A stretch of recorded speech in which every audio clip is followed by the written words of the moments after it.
Naimbag ka naragsak nga Sabado tayo amin kakabsat, naragsakak nga agsublimanen.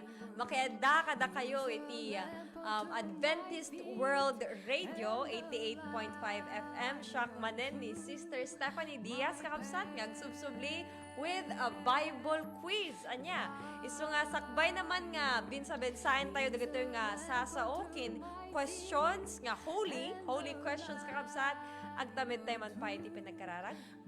Nagkararag tayo, Diyos mi apo nga man nakabalin, yamanen mi manen itang oras nga datoy kami, nga aramaten mi datoy nga panawan, tapno agaramid kami, kadagiti banbanag, nga mangyasideg, kanti bagiti kanya mapo. So nga, tikararag kuman kat dagiti agtake dito nga Bible quiz apo kat bendisyonam isuda. Ipalagip mo kanya da apo iti sasaom tapno iti kasta mausar minto into no maududi nga laldaw ken dagiti nga Bible quiz apo nga Bible game ket agserbi apo nga preparation lang kanyami into no panawon nga masubok iti pamati mi.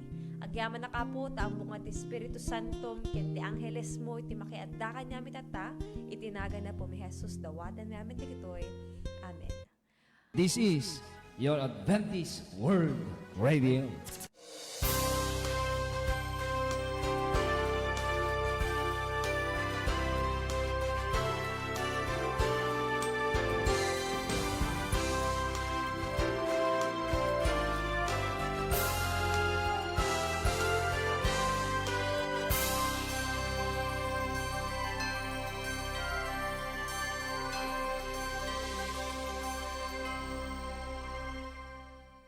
Okay, kakabsat, Bible quiz. Alaan nyo garuden dagiti ballpen kada papelyo. Ken alaan nyo dagita utak kyo kabsat baka malipatan nyo kat kasapulan tayo suda. Tatangang panon kakabsat, as per rule tayo idi, awan iti aglukat pelat Bibliana, awan ti ag-search ti internet, pure kakabsat nga usaron tayo iti memorya tayo anya, kinhan tayo mo baka adati price nanto, dagiti makaado iti score na. Sakbay naman kakabsat kahit kuman nga kablaawan, dagiti kakabsat ko, nga buibuya nga kabaranggayak, iti barangay San Pedro, nga amok nga agdingdingig pa lang tata, Brother Dencio Ramos, angkel, agyamanak iti faithfulness mo nga dumdumgag iti programa iti AWR, kastamat na iti milit, anti, ti bendisyon ti Diyos kumati makiadakan ka. Kindagiti Facebook viewers kakabsat, agyamanak, taoray no sa dinuman, ti ayan nyo to'y lubong katamok nga, adata kay lata nga makipar-participate actively. So kakabsat, comment down your answers below and share this video now. Tapno, ti sabali nga tao kakabsat kat ma-challenge damat, ken mapalagi panda. Iso kakabsat, dati picture ko ito, yung makikita yun, iti duwa nga lalaki. No panunod tayo kakabsat, sino iti mapanunod yun ito'y? One usto kagayam ni Elijah kini Elisha daytoy wano iti Ilocano ni Elias kini Eliseo. For the next slide kakabsat dati pakita ka quotation kanya yung nagapo kini Sir Horace Greeley, the famous 18th century newspaper editor and reformer nga kunana kakabsat ti English kunana, it is impossible to mentally or socially enslave a Bible reading people. Nagpinas kakabsat ti kunana. Ta imposible nga ti maysa nga tao nga napasnek nga agbasbasa ti Biblia ket matagabo ti utak na uno. Kunana toy ti Ilocano kabsat narigat nga i-translate ti Ilocano yung nagpatulong nga kuna ni pastor saan ang nakaskas daaw at ti maysa nga agbasbasa ti Biblia ket saan ang matagabo. Nabalin nga ti basol ti sarili nga panunot or ti sabali nga tao. Apay kabsat, ti nakaramot iti utak na kat sasao ti Dios. Okay? Let's move on kabsat. Iti kwatay tata, next slide, iti napintas nga Bible quiz tayo tatakat may panggap kini Elijah, kini Elisha kabsat. For the first 1 to 5 questions, kat pagtutungtungan tayo ni Elijah, uno ni Elias, 1 to 5 kakabsat, ni Elijah ti pagtutungtungan tayo. And for the next 6 to 10, ti pagtutungtungan tayong tumat ket ni Elisha, uno ni Eliseo. Okay, get ready kakabsat? Now, okay, number 1. Number 1, kuna na ito'y, where did Elijah hide after telling Ahab that there will be no rain? Where did Elijah hide after telling Ahab that there will be no rain? Sa dinno, tinagdulinan ni Elias idinalpas na nga inpadamag kin Ahab nga maawanan danton iti tudo. A. Mount Carmel. B. Brook of Omri. C. Brook of Cherit. Or D. Brook Kishon. Okay, I will give you 3 seconds kakabsat. Again, sa dinno tinagdulinan ni Elias idinalpas na nga inpadamag kin Ahab nga maawanan danton iti tudo. A. Mount Carmel. B. Brook of Omri. C. Brook Cherit. Or D. Brook Kishon. Okay, kapsat, let's move on to number 2. Number 2 question. Get ready. When Elijah arrived at Zarephath, he saw a widow doing what? Idi si mangpat ni Elias, kakabsat, iti lugar iti Zarephath, adda iti nakita ng widow, no, naawanan asawa. Kadito'y widow, adda ter aramiden na. Inya kadi ter aramiden na. A. Gathering sticks. B. Crying with her son. C. About to bake bread for her son. Or D. Praying for food. When Elijah arrived at Zarephath, he saw a widow doing what? A. Gathering sticks. B. Crying with her son. C. About to bake bread for her son. Or D. Praying for food. Anya ka dito, arami din na dito nga balo. Number 3, kakabsat. Number 3. Number 3. In what year did the Lord told Elijah to present himself to Ahab and that he will also tell Ahab that God will send rain? Kuna na ito'y. Inya nga tawon day di inbaga ni Apo ken ni Elias. Ngayon kan, ipakitam itibagim ken ni Ahab. Ken ibagam nga addanton iti tudo. Inya nga tawon kakabsat day jay. A. In the 2nd year. B. In the 3rd year. C. In the 4th year. Or D. In the 5th year. Anya kadi nga tawon de jay kakabsat. Medyo rumigrigatan ti question sir kakabsat. Okay? Dapat ma-challenge kayo, anya. Okay, number 4. Let's move on to number 4, kakabsat. Listen closely and comment your answers below kung na ito number 4. At Mount Carmel, Elijah took 12 stones to build an altar in the name of the Lord. The 12 stones represented what? Ulit kakabsat. At Mount Carmel, Elijah took 12 stones to build an altar in the name of the Lord. The 12 stones represented what? Idi iti Mount Carmel ni Elias kakabsat ket nangala iti 12 nga bato tapno agaramid iti altar iti nagan ti Dios. Digitoy nga 12 nga bato kabsat inya iti irepresentaran na. A. 12 years of plenty and victory. B. 12 remaining prophets. C. 12 disciples. Or D. 12 tribes of Israel. Ulit kakabsat choices tayo. Anya ti representara na dagitoy 12 nga bato nga in-build ni Elijah. A.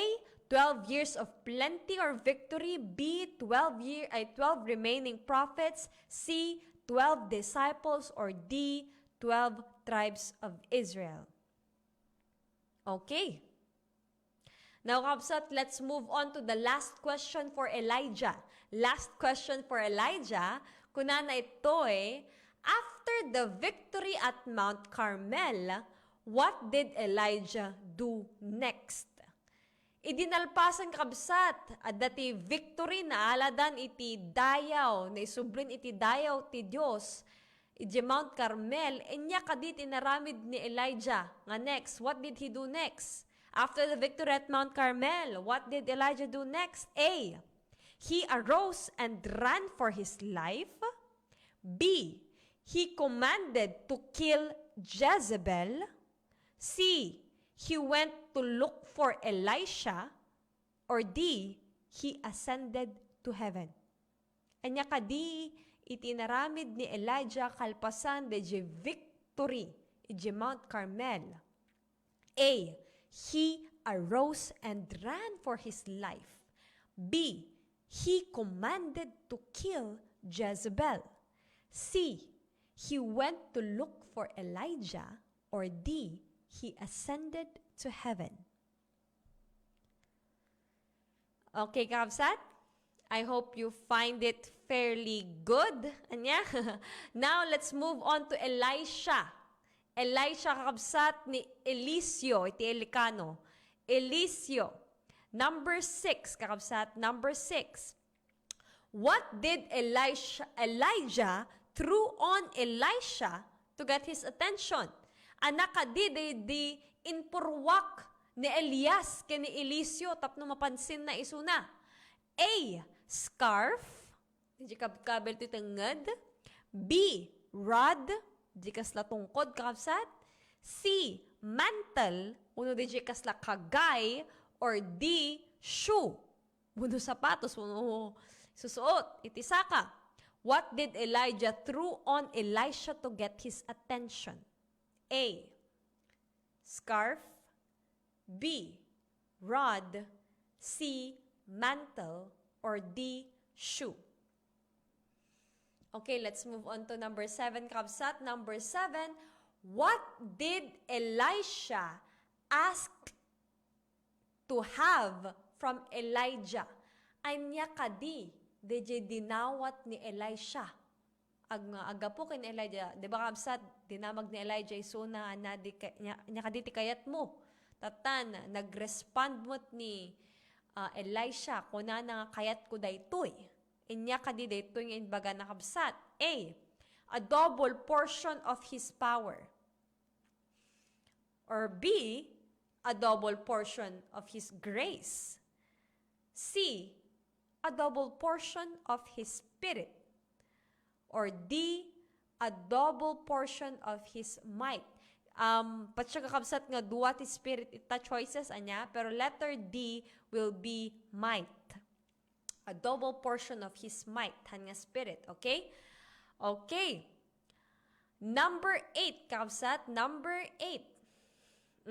Inya nga tada ito eh. Elisha was bullied because ni Elisha kakabsat kasla kumabinuli no, they mocked him, kasla inasarda. Gamin, niya te gapuna. A, gaputa, he was bald, gaputa kalbo. B, he had a scar on his face, adati donor di mukana. C, he was small, isunakat basit. Or D, gaputa, he was Elijah's servant. Elisha was bullied because A, he was bald. B, he had a scar on his face. C, he was small. Or D, he was Elijah's servant. Anya ka di kakabsat. Number 9. Okay, second to the last number. Number 9. Number 9. Whose son did Elisha raise from the dead according to 2 Kings 4 verse 23 to 26? Makin anak kadi kakabsat di pinagungar ni Elisha according to 2 Kings 4 verse 23 to 26. Makin anak ka di dayjay. A, was it the Shulamite woman's son? B, the Shunammite woman's son? C, the widow's son? Or D, the son of Naaman? Last kakabsat, whose son did Elisha raise from the dead according to 2 Kings 4 verse 23 to 26? Letter A, the Shulamite woman's son. B, the Shunammite woman's son. C, the widow's son, or D, the son of Naaman? Okay, kakabsat, let's move on to the last number. Number 10. Number 10, let's move on to the next slide, kakabsat. Isuti, number 10 dito yan, nagkamali aklaang. Ganyan. Number 10 dito yung kakabsat. Kuna na to whose son did Elisha, Okay, number 10 kakabsat. Dito yung question tayo. Number 10, let's go back to the previous slide. Sorry kakabsat. Number 10, dito yung number 10. Adalang ti pagpilian nyo, true or false, okay? True or false. Number 10. After Elisha's death, his dry bones raised a dead man back to life. True or false ka di kakabsat? Idi natay ni Elisha kabsat. Dagiti tultulang na ket nakapagungar itinatay. Agpayso ka di? True or false? Again, after Elisha's death, his dry bones raised a dead man back to life. True or false? Okay, kakabsat. Now, let's move on to the answers. Anya, answers, kakabsat? Okay. Natatan, mabalin yun nga alang dagiti Bibliayo, is-search ko kakabsat iti Google, ikang kayo iti reference. Tahan lang nga siyak, tagibagbaga dito yung answer, kakabsat. Makita, kin masarakan tayo talaga iti Biblia. Number 1, where did Elijah hide after telling Ahab that there will be no rain? Kakabsat, ijay Brook Cherith. When masarakan ita, di 1 Kings 17 verse 3. Okay. Pa-check nga, check yun dito kakabsat, Nauray di elementary kat talaga nga ay nadadal tayo dito Number 2, when Elijah arrived at Zarephath, he saw a widow doing what? The widow was gathering sticks. One kakabsat, ustuka, letter A. Masarakan dito di 1 Kings 17 verse 10. Di babae kat agagalalay ti sticks kakabsat ng usaran nga pangsungrod. Number 3. In what year did the Lord told Elijah to present himself to Ahab and that he will also send rain? Number 3 kakabsat, the answer is letter B. In the 3rd year. 3rd year kakabsat, you can find this at 1 Kings 18 verse 10. 1 Kings 18 verse 10. Okay. Number 4 kakabsat, nalaka lang daytoy. Anya iti representara na dagiti 12 nga bato nga pinidot kin inusar ni Elijah at no agaramit ti altar. It represented the 12 tribes of Israel. Letter D, kakabsat. 1 Kings 18 verse 31 ti pakasarakan na daytoy. Okay? Tatan, last number kakabsat. Last number, number 5. After the victory at Mount Carmel, what did Elijah do next? Kakabsat, siguro tiin yan sa ruyukat number kat letter B, anya, he commanded to kill Jezebel. Han, kakabsat, hampe lang na tayo ni Jezebel at that point. In command na nga papatayin kakabsat kadig si propeta ni Baal anya. Iso nga ti answer to kat letter A, he arose and ran for his life ta nagbuteng. Tako na ni Jezebel nga papatayan na isuna. Masarakan dito yung absat, 1 Kings 19 verse 3. 1 Kings 19 verse 3. So absat, I'm hopeful nga naalayo iti first 5 questions. Now let's move on to Elisha ni Eliseo absat. Number 6. What did Elijah threw on Elisha to get his attention? Yes, kakabsat, it was a mantle. Letter C, masaraka dito di 1 Kings 19 verse 19. Dito di kagay ni Elijah kabsat. Okay, nalaka lang. Number 7. Number 7 kabsat, what did Elisha ask to have from Elijah? Anya kadiday di dinawat ni Elisha. Kini Elijah, 2 Kings 2 verse 9, dinawat na iti anya kabsat. A double portion of Elijah's spirit. Amen. Number 8 kakabsat, gangganita yon, nabuli ni Elisha. kasta ko inasarda isuna, apay nga ta nga inasarda. No kahit yung kabsat nga makita dito yung pakaistorya nga dito makita yung ito jay 2 Kings 2 verse 24. 2 Kings 2 verse 24, he was bullied because he was bald. Kalbo ni Elisha kabsat. Kalbo iso na, wan buok ti ulo na. Iso nga, they mocked him because of that. Number 9 kabsat. Whose son did Elisha raise from the dead according to 2 Kings 4 verse 3, 32 to 36. Letter B kakabsat. Letter B. It's not the Shulamite woman.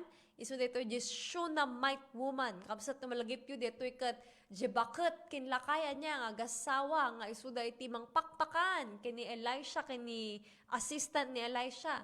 Kadigito kat awanan iti anak. Iso nga ti inregalo ni Elisha kanya da babaen ti panagkararag kat mabuntis kay nagkaroon ti anak na ito, Shunammite woman. Okay. Number 10, kakabsat. Nagkamali ti numbering ko, kakabsat ita. That should be number 10. That should be number 10, kakabsat.